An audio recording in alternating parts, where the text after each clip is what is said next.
please welcome to the stage the amazing Professor Valentin Troll, everyone. Thank you so much. Thanks for joining me a second time, potentially. So I'm really happy to be able to talk to you about the current volcanic activity on the Reykjanes Peninsula. It's been spectacular over the last 3-4 years, and we'll be sailing by the Reykjanes Peninsula. We're actually going around it. Right now it's not erupting. It stopped about a week ago, so unfortunately we want to get to see lava from a distance. But it's still warm, I promise you. And I'll reveal right at the end, it's building up again. But it's at a very early stage for the next pulse of the eruption. So right now it's pretty okay. If you have booked a trip to the Blue Lagoon, this is a good window. But don't wait too long. In 3 or 4 weeks, it might be bad again. So, but I'll talk more about this later. Quick summary of what's going on in Iceland. We talked about this before. Iceland is sitting on the mid-Atlantic ridge. It's spreading at about 2 centimeters a year. That widens the Atlantic. At some point, the Atlantic is so wide that it will start to have edge problems and it will start to subduct, but it's still a very young ocean. And in this middle part, we have Iceland sitting, and Iceland has the additional advantage of a plume or a hotspot, as we call it, that is coming from underneath, producing extra amounts of lava, and that makes Iceland become an island, and then it sticks out. There has been activity in Iceland for quite a while, probably up to 60 million years, but we only see rocks of about 14 million years. The rest is submerged, and it's the gray rocks that I'm showing in the map on the right-hand side. These are submarine deposits of lava, and they go back to the Iceland situation over the last tens of millions of years. The Reykjanes Peninsula, that's the bits that sticks out in the southwestern part of Iceland, and well, this is where Reykjavik, the capital, is actually located. Believe it or not, 70% of Iceland's population lives on the Reykjanes Peninsula. But, well, Iceland isn't a big country. There is only about 300,000 of them. So, nevertheless, this is a very populated area by the standards of Iceland, and it's been volcanically active for a considerable time, and that includes historical eruption. And we usually look at the area around the Reykjanes as a complicated fault system. Geologists call it a leaky transform fault.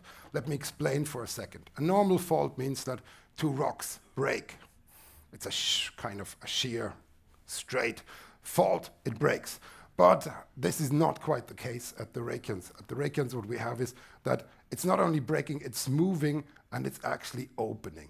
That's what is meant by a leaky transform fault. Transform means it's opening up and it creates space, so to speak. So these faults, when they move, they are opening up space. This is where the spreading of the Atlantic is actually happening. This is spreading in action, if you will, and it happens not gradually as a permanent feature, it happens in rupture events.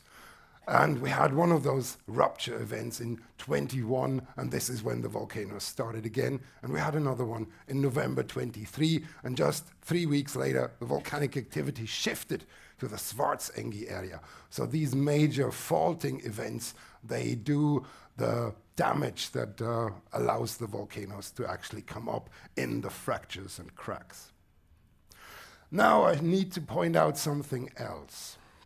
And that is, geologists are quite good at looking at the rock record. We read it like books, and people have done that, of course, on the Reykjanes Peninsula. And what we see there is there has been several episodes of intense volcanic activity followed by episodes of nothingness, volcanically speaking. So we have episodes of quiescence. And there was 3 such volcanic episodes. One started about 1,000 before we started to calculate time. And then round about our time reckoning, there was a second pulse that stopped, and a third one happening about 1000 AD, Middle Ages. And then we had nothing for about 800 years. And now Fagradalsfjall has started again. And this led to speculations early on. Is this the start of a new episode? So each of these bars there, the purple bars is an eruption episode for one of the volcanoes on the Reykjanes Peninsula, and the Fagradalsfjall one had a bit longer quiescence, but this is the one that started in 2021. And now Svartsengi, the one to the left of Fagradalsfjall in that diagram, has started as well. So what happened actually? Well, in December 2019 into March 21, earthquake intensity got stronger in the area and reaching a magnitude of 5.6. And eventually, this intensified further and further, and in March of 2021, on 19th of March, an eruption started. A fracture opened up, lava was coming out, and this is one of the earliest photos where we had lava on the soil effectively. And of course, what happens is there's a lot of moss and organic material. It starts to burn, actually. Moss fires are one of the problems. And much of the fume there is actually not necessarily from the lava itself. It comes from the fires, particularly in this image. So, and as we talked about this morning, this was a benign situation in the sense that it was in a remote place. There was nobody living there. There was no danger. You had to hike there for a little while, but you could stand at a reasonable distance and watch the lava. And this was, of course, very, very popular. What happened early in 21 then is several craters opened up, and they formed a lineament of craters, and there the lava was emitted over several hundred meters along the fissure. So here's a few more images from very early on in 21. There we have fresh lava pouring out over an old soil or vegetation. So, and here is the main fissure, and this is one of the main vents, and this is a time-lapse sequence. So this is several days in one video, and I'm going to run you through this now. I hope the video will work. But yeah, fasten your seatbelts.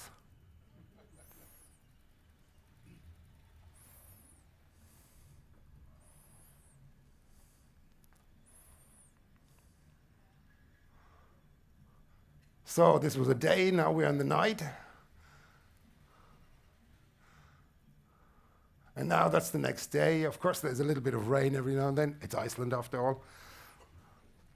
But you can see within 2-3 days, this valley was filled with lava.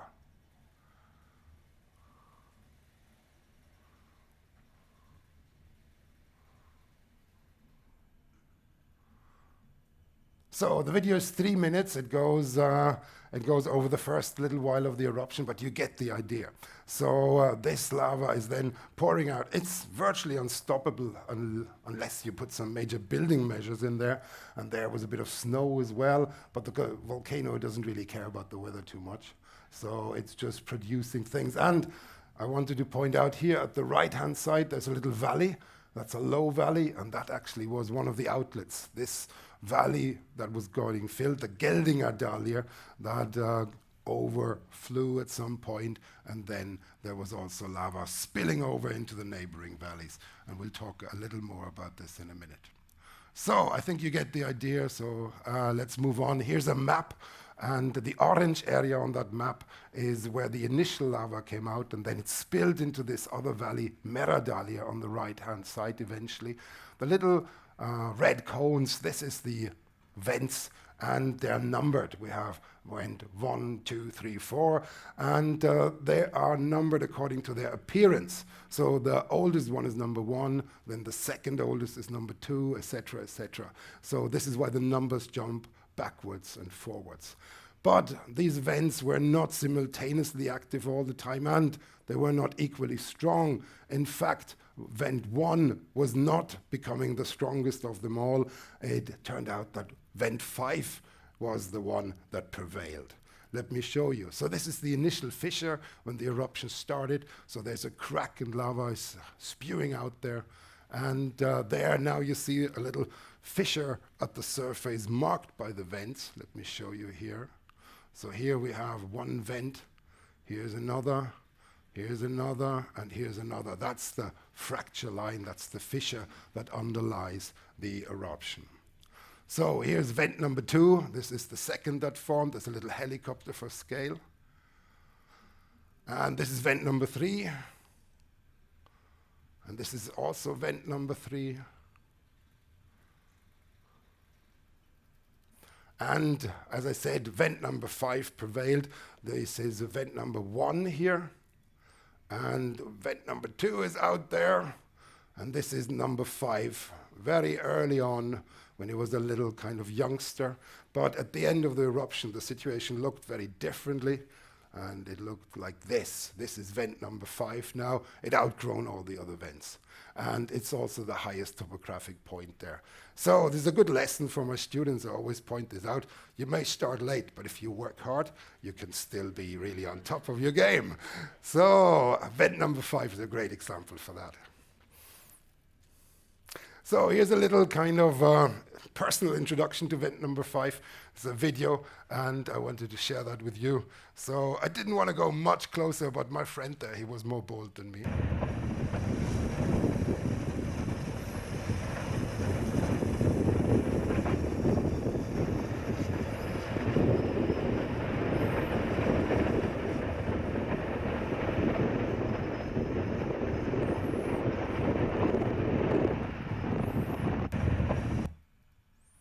So and now we're going to look into the vent. So they're like 12 levels or Yeah. I don't know, feet of levels. And have a look at this part of vent now. Wow. Did you just get that? Yes.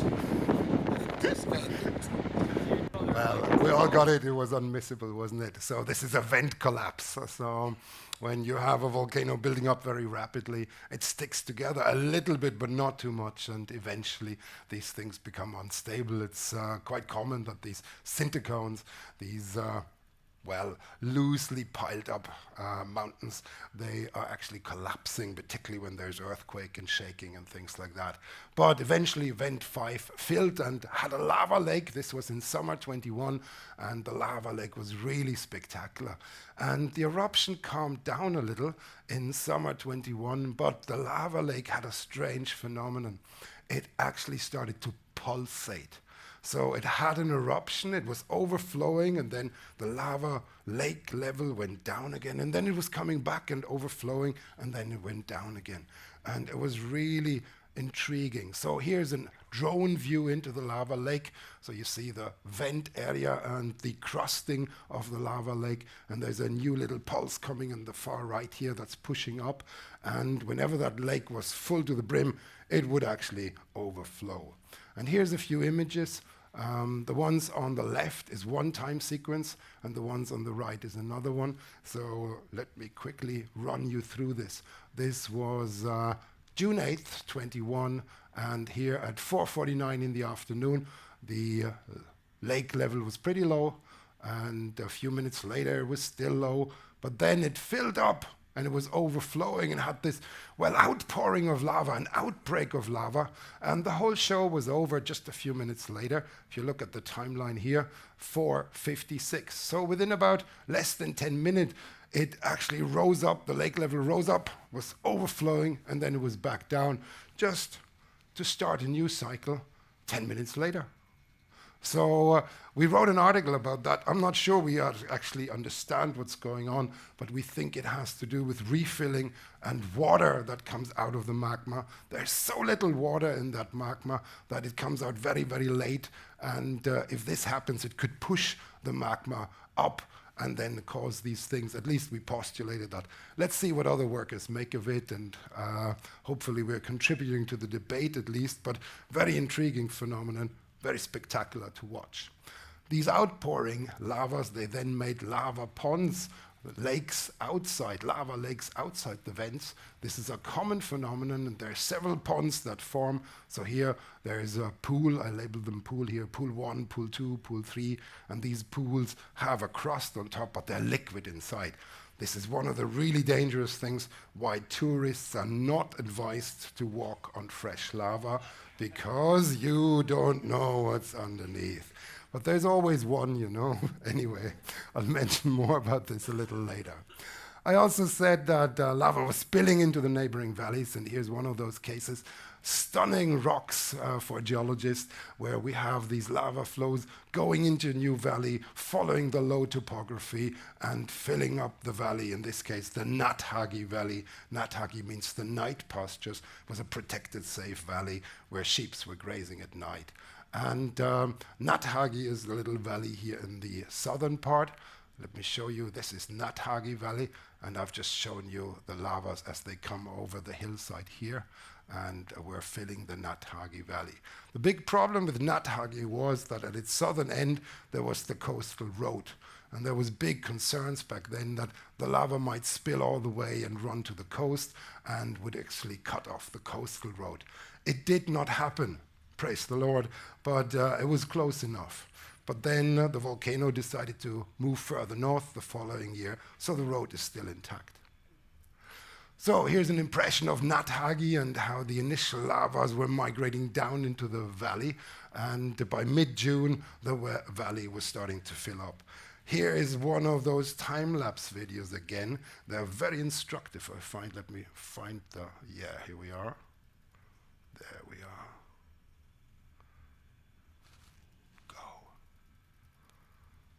So, the filling up of Nathagi Valley.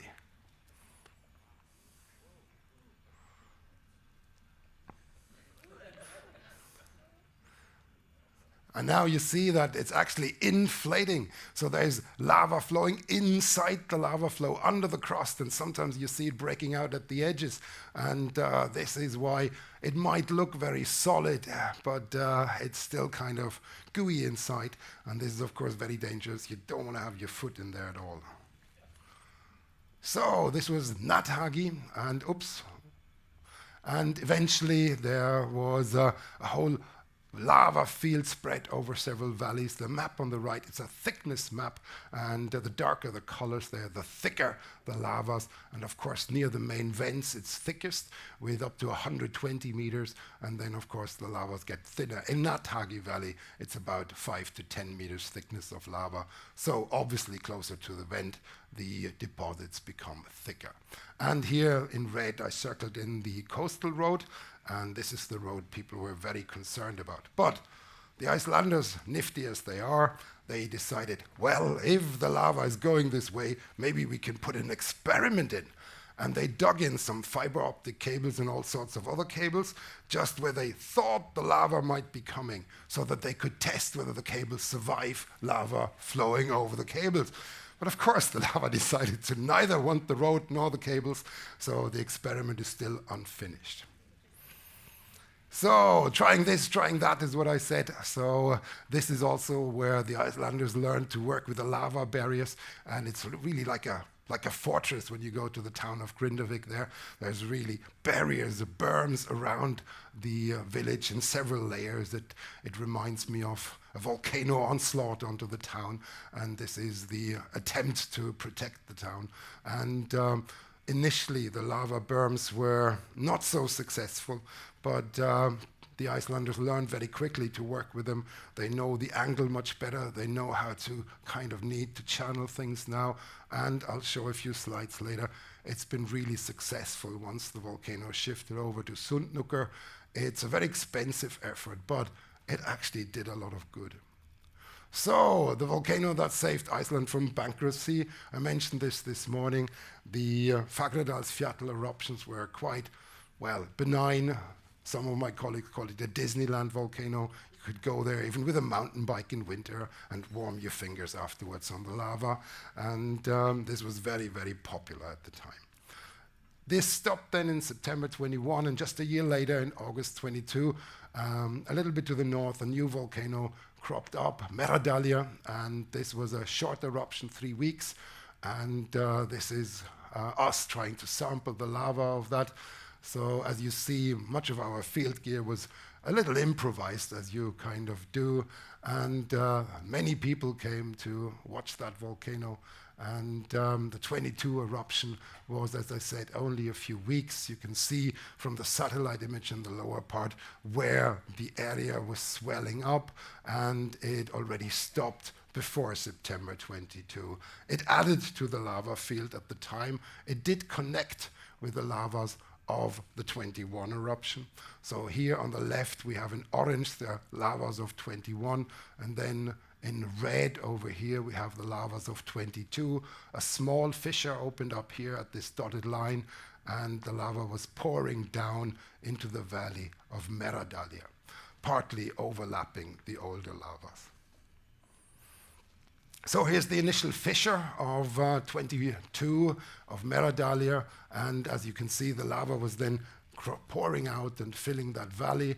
And here is one of the little early volcanoes. It's just this little vent here behind my colleague Ariana and myself, and this was actually where the eruption started, but then the eruption shifted to build up the main cone, and this little baby volcano was entirely abandoned. So there is this tiny little volcano, it's the size of your foot, and this was where the eruption started, but it didn't continue there, and so you can still see it today. So here it is, and this is the fissure line, and this is the baby volcano. Again, there's a foot for scale, gives you a feeling of how small it is. And on August 10th, behind me, you see the cone is growing. And then August 12th, the cone is even bigger. It's now just one vent. And August 13th, you see the cone is now a proper little volcano. And August 15th, that's how it looked. It was up to 100 meters tall on the highest part of the wall. And here are a few more impressions of that. And this is a flyover. Let's see if we get this to work.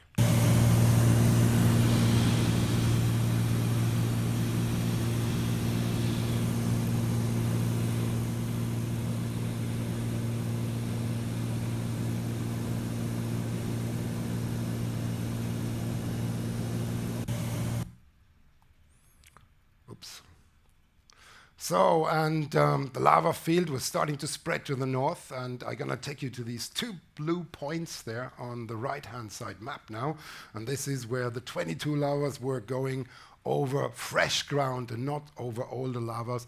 And here you see the edge of the lava flow. You can also see the lava is quite powerful. It takes larger blocks from the substrate with it, so you quite frequently pick up blocks of material, older chunks of material inside lava. The lava will scoop it up and transport it along.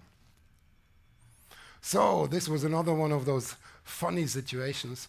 This was 21 lava in 22, and we saw where the lava was flowing, so you develop these crazy sampling strategies. You think you can actually kill two birds with one throw, and that is, here you take a sample of the 21 lava, then you lean back, have a cup of coffee, and then the 22 lava comes in. So you can sample the next one right away, and just wait for a minute, and then you have it. So, and here we see the 22 lava causing a moss fire in the side of the valleys. And then towards the southern and southeastern end of the lava flow, we then have the 22 lava pushing the 21 lava. So here you see broken up 21 lava being pushed by the 22 lava behind. Stunning phenomena for a geologist. This is El Dorado to see these things in action, and really on a time scale that we can actually fathom. So here's broken up bits of lava from the year before. And lovely textures, and it's very easy because you don't have to hammer so much if the volcano helps you with breaking it up.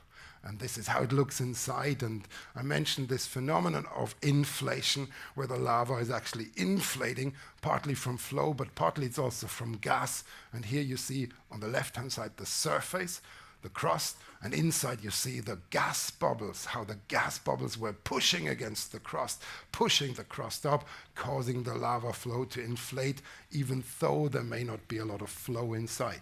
So this is the reason for this inflation that we often see in lava flows after they've been in place.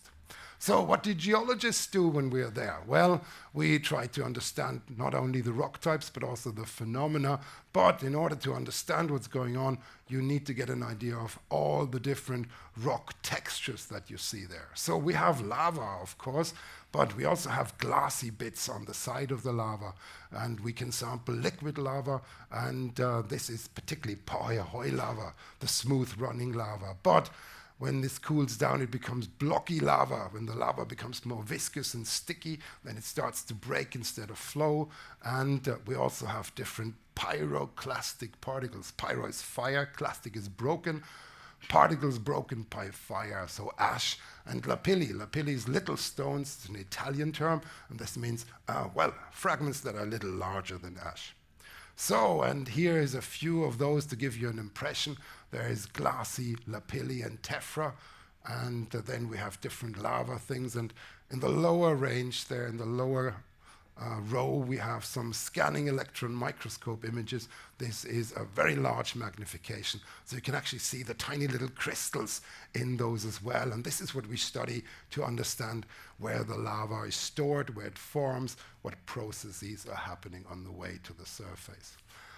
One spectacular phenomenon has caused a lot of, astonishment at the time, and that was in 21 people reported that they found golden pumice. And this is a piece of golden pumice, peculiar golden pumice. All sorts of strange speculation happened in the internet. The best was that there was a Viking treasure that got molten by magma, and then it erupted. So this was Viking gold. I don't think you should listen to that. So, there's a much easier explanation for the golden pumice. So here's some more examples of the golden pumice. Normal tephra or lapilli looks like the ones below, the black ones, but sometimes you get these really golden ones, and they're really beautiful. But the answer is very simple. It's actually just foamy material. If you think of Coca-Cola, well, the foam has a different color than the main liquid, but it's still Coca-Cola. It's the same thing, and it has to do with the amount of bubbles in there, and if there's a certain threshold of bubbles reached, then the light will actually be handled differently by the material, and it looks to us as if it's different, but it's just a different reflection. So it's not a big deal. It's like the foam on the Coca-Cola, and no Viking treasure that got remelted. So, but then when we sample lava, we are going out there and we're taking our materials. We usually take samples of quite a bit of size, and you need to be ready. So this is the packing list for a good geologist.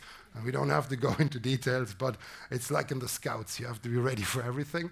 And it's also advisable to be well prepared out there.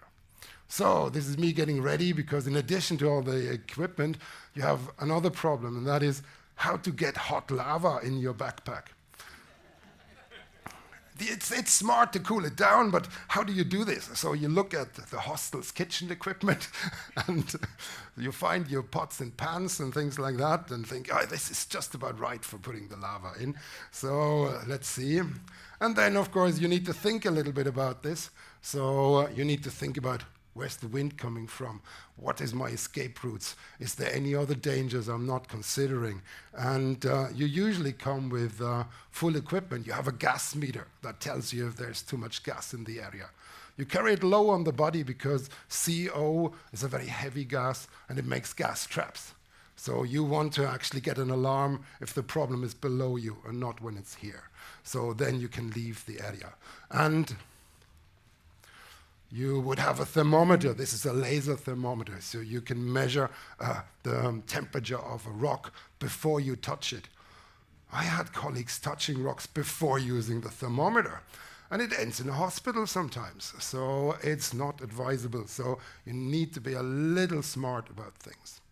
And then, of course, you have a hammer and goggles in case something sprays or chips off when you hammer a rock, and you have a gas mask just in case you get into a gas situation, then it buys you a few minutes to get out. So, and then you can sample cold lava. Well, that's a piece of cake. You just go there, you sample it, and you bag it up, put a label on it, and that's it. Hot lava is more challenging. There you need to think. You don't want to have it too runny, but you don't want to have the crust too thick either. So you need to kind of find the right time and work with the lava, and then you can scoop up a bit of liquid lava. We want the liquid part because that's closest to the composition inside the volcano. And this is another one. This is blocky lava. So there you need to also be a little careful because things could actually fall down on you. So this requires a little bit of consideration at times. So the biggest problem you have is thick lava that is flowing in valleys, because that's really challenging. Your escape route is usually limited. It's uphill. It's not good. And there's gas traps in valleys, and the lava may be moving. It may be breaking out at any time. Like here, there's a little breakout, and it may actually change the situation within seconds. So this requires a lot of consideration. My personal preference is to go there when the crust is already a little thick, but you can see the glow inside, because then the chance of a breakout is limited and the lava is not so fast, so you can handle it better. So, and then you set out to sample it, and often we do this not just with a hammer, but with a steel scoop, and that's the one on the right, and this is my colleague Lucas with the reflective helmet, and then let me invite you to join me for some lava sampling. We're going to take a lava sample now. It's a liquid lava sample, and it's going to come from this place there. So let's have a look if this works.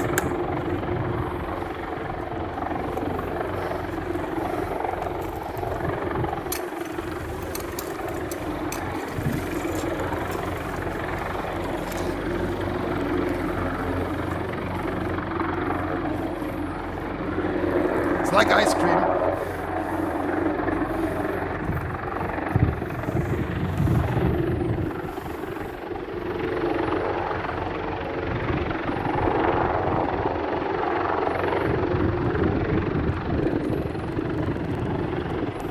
So this is our sample. We're going to take a lava sample now.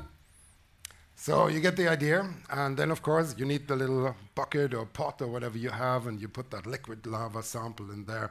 It takes surprisingly long to cool it down, and it makes a lot of steam, and the students call it jokingly making lava tea, and this is then when the sample is ready for bagging and bringing it back home.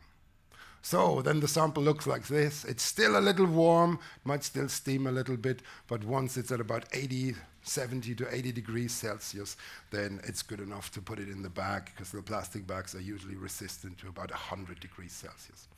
So, and then you take a lot of samples. This is our sample suite. And then you do a lot of chemistry. We don't need to go into the details. Suffice to say that we see chemical changes throughout the duration of the eruption. In yellow here, 21. In green, 22. In blue, 23 eruption. And now the Sundhnúka eruptions in red and pink. And you see there was this upturn in certain chemical parameters. Then it plateaued a little, and now it's going back down. So we have to think about what this exactly means, but it's very instructive in this context.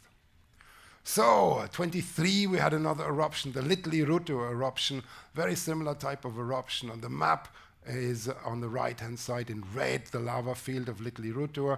And when the eruption started, it looked like this. At the end of the eruption, there was a big lava field and lava rivers. So this was a short eruption as well, about 2 weeks, but quite significant changes in the landscape. And when you stand on the ground, you see a little bit of fire fountaining. But let me take you inside one of those lava vents. And this is, of course, done by drone imaging, but you get the idea, I think. So have a look inside. It's actually a boiling lava lake.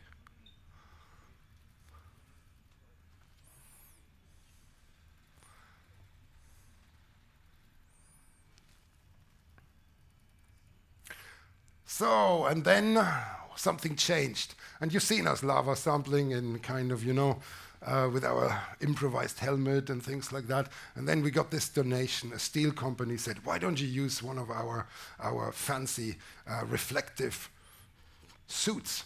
And well, here they are, the suits. And it was a complete game changer in the sense that the sampling was identical.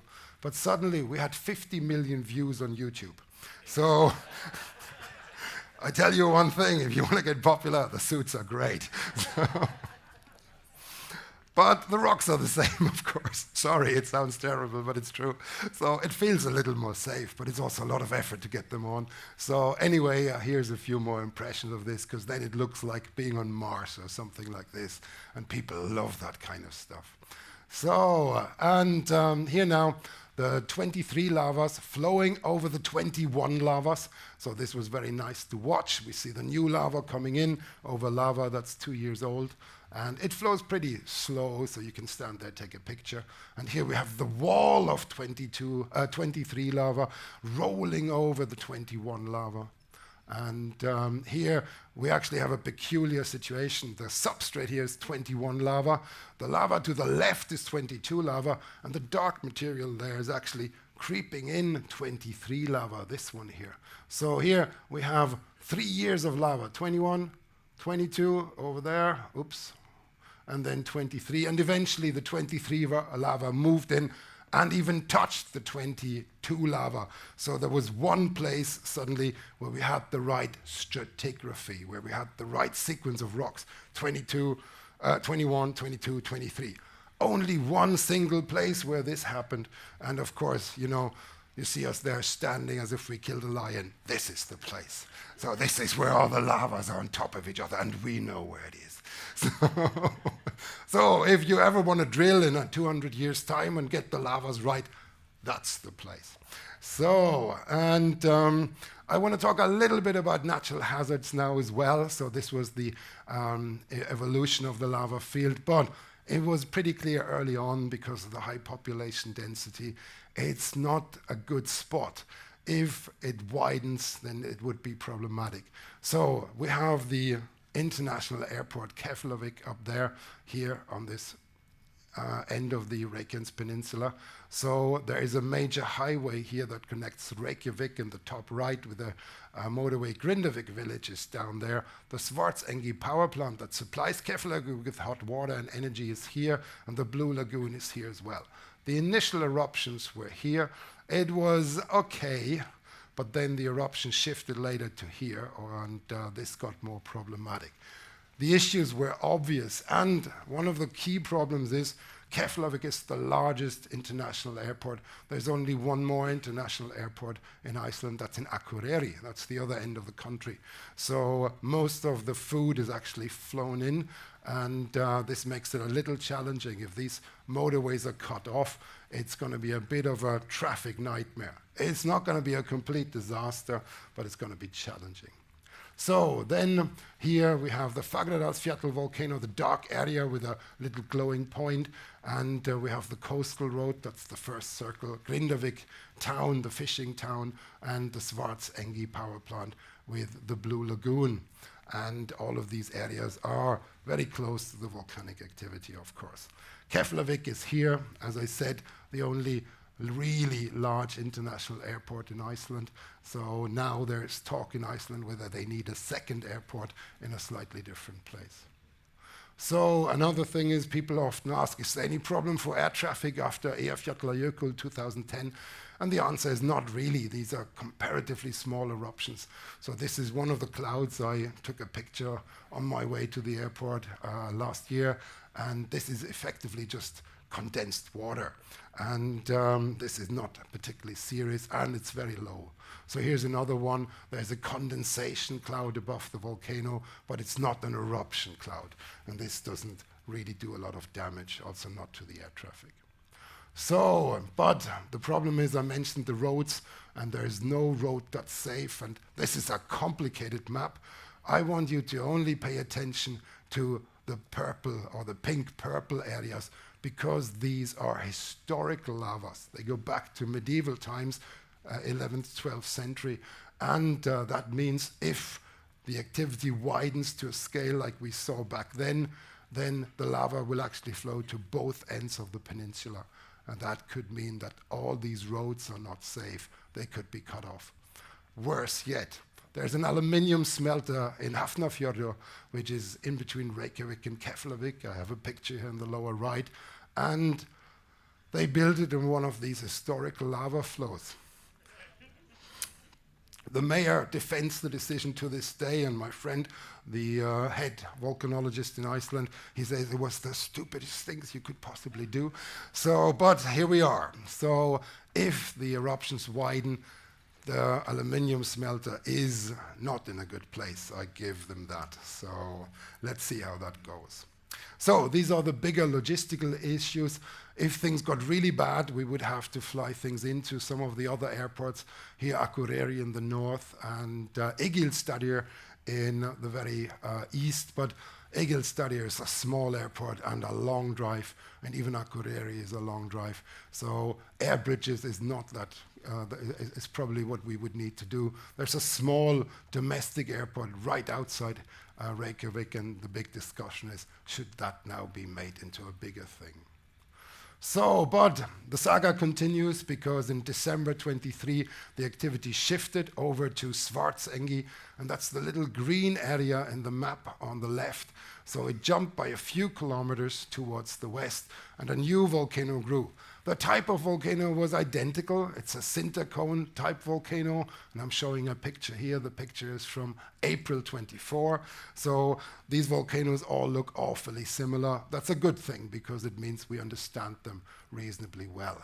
But what it meant was that the town of Grindavík was suddenly in peril. And here, these lava berms came in. The Icelanders worked tirelessly to put them up, but every now and then the lava fissures broke through the barriers, and then there was an incursion of lava into Grindavík town in spring 24.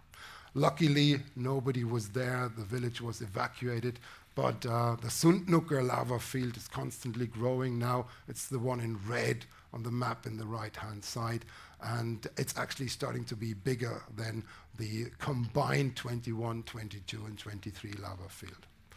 So this is the extent of the lava field on the right-hand side map, and you see the lava berms, and the main roads are usually open. So here, there's a lava berm, the main road is open, but there is a whole fleet of diggers, and they can close these kind of open passages within 2 hours. So when they know the lava is coming, they close it off, and then they protect it. If you look over here, you see the lava berms here. This is these thin red lines, and you see how the lava was flowing around them, protecting much of Grindavík village. It's a big discussion right now. Some people say it may not be worthwhile protecting the village any longer, because by now the damage is so big that the whole thing is more like a pyrrhus victory. It's, we can save it, but at what price and what cost? And this is a big discussion now. People have been offered a buyout, so the government has allowed people to sell their property to the government. Many people did take advantage of this, but not everybody wants to do that. So it's a very tricky situation. So this is a projection now. Here you see the Sundnúkar lavas in blue, and the thickest part is whitish and turquoise, and there you see Grindavík town, and you see the lava berms that have been built around the town, and so it did divert the lava quite successfully. And not only at Grindavík, actually up here as well. This is the Svartsengi power plant, and here is the Blue Lagoon, and there is a lava berm that has been circling around this, and it also diverted the lava here. And this protective measure did work, I have to admit. But it's very expensive to do that, and you have to respond really, really rapidly. So, great experiment. Whether it will save Grindavík, I really can't tell, but it taught us some valuable lessons. So this is the Blue Lagoon and the Svartsengi power plant. Grindavík is just to the top right here behind that hill. That's the hill of Thorbjörn, and behind that is the town of Grindavík. And this was from last year. This is then when the berm behind that little house, this is the parking lot of the Blue Lagoon, got affected. The lava did not go inside the Blue Lagoon, but was diverted, as I said. But, well, some things got destroyed. So here, the house on the parking lot, well, it went up in flames. And here's a little bit of lava now. This is also from last year. And I'm going to give you a flavor of how it feels to be close to lava. You realize pretty quickly there's not so much you can do apart from stepping away.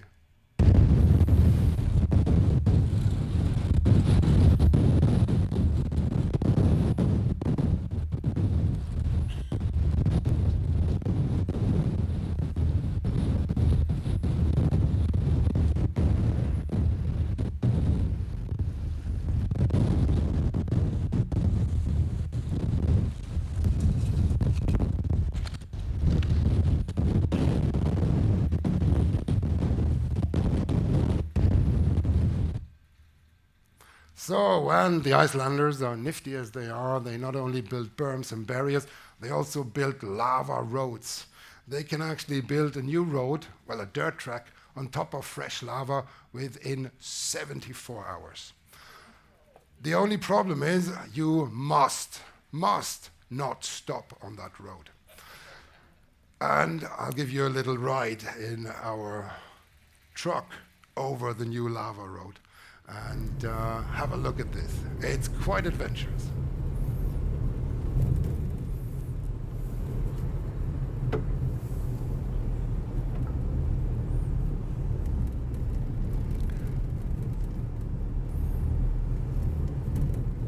You're doomed if you stop.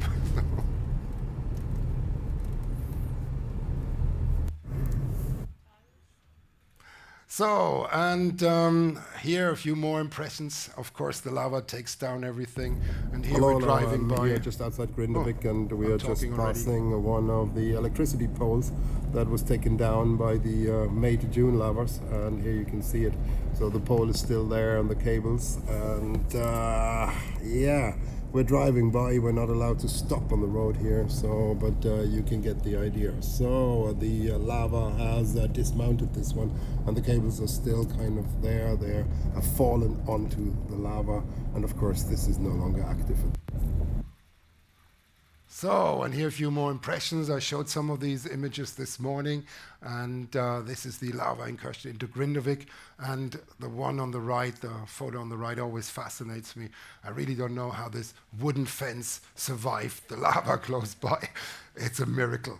So some magic must have happened. So here's another place, and here's my daughter for scale. I had her out on the volcano last year as a field assistant, and this is the town of Grindavík. This is the bendy house, and you can clearly see this house is not happy. So there was a downfaulting on one side because the whole area in Grindavík is fractured. This is the problem.